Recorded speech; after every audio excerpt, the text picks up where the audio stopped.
The White House on Tuesday escalated its feud with Senator Bob Corker, sending an unmistakable signal to other Republicans that public criticism of President Trump will be met with a fierce public scolding. White House Press Secretary Sarah Huckabee Sanders used her news briefing to tear into Corker, saying he had rolled out the red carpet for the Iran nuclear deal. She also voiced ambivalence about calls from Trump allies for the Tennessee Republican to resign. The barbs followed a fresh Twitter blast from Trump, in which the president gave the 5'7" Corker a new disparaging nickname, Little Bob, and said he had been made to look like a fool in an interview in which he said the president's reckless behavior could lead to World War III. While many Senate Republicans were hoping to move on from the dispute, which began over the weekend, the White House appeared interested in underlining the consequences for any Republican who crosses Trump. In comments criticizing Trump over the weekend, Corker openly worried that the president could lead the country into World War III, and said that almost every other Senate Republican shared his concerns. Those remarks had to alarm a White House that has struggled to move forward with its agenda. Still, the attacks on Corker are unlikely to help Trump notch a much-needed legislative victory. The Senate Foreign Relations Committee chairman is a key player on the issues expected to dominate Washington this fall, including tax reform.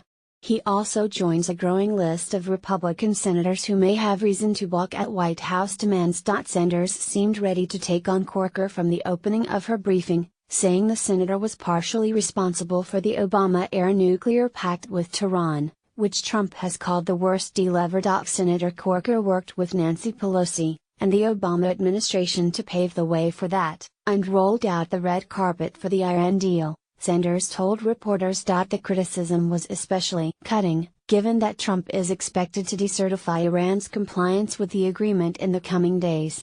Corker will have a major say over whether Congress acts to reimpose sanctions on Tehran, if the president takes such a step. Challenged by the remark later in the press conference, Sanders said she stood by her comments. Conservatives have long criticized Corker's role in the Iran deal, arguing that he had virtually assured its creation by supporting a process that allowed a vote of disapproval against the deal that required 60 votes to pass.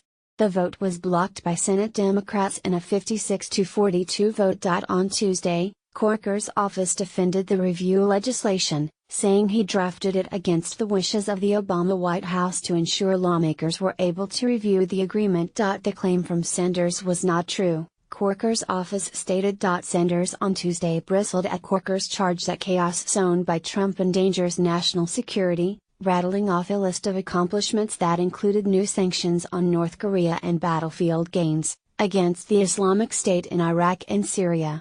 Senator Corker may have an opinion, but the facts certainly don't lie, she said.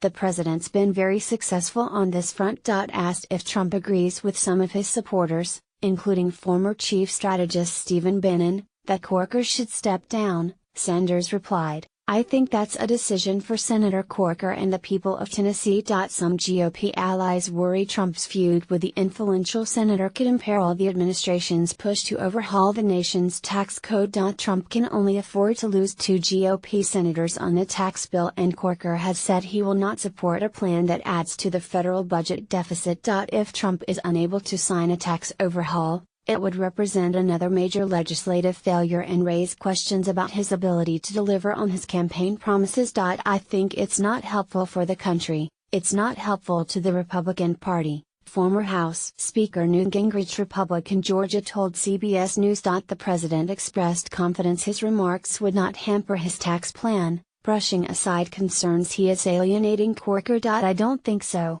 I don't think so at all," Trump told reporters. "I think we're well on our way. The people of this country want tax cuts, they want lower taxes." Corker is only the latest in a long line of top Republicans who have feuded with Trump. The fights have added fuel to battles within the GOP that are likely to play out in primary elections across the country in 2018. Bannon, who has reclaimed his post as Breitbart News chairman, torched Corker on Fox News Channel's Hannity on Monday night, calling him an absolute disgrace and demanding he resign immediately. Corker would have attracted a primary challenger had he not announced his retirement. Instead, Representative Marsha Blackburn, Republican Tennessee, is running to replace him, and will likely have the support of Bannon and his ally,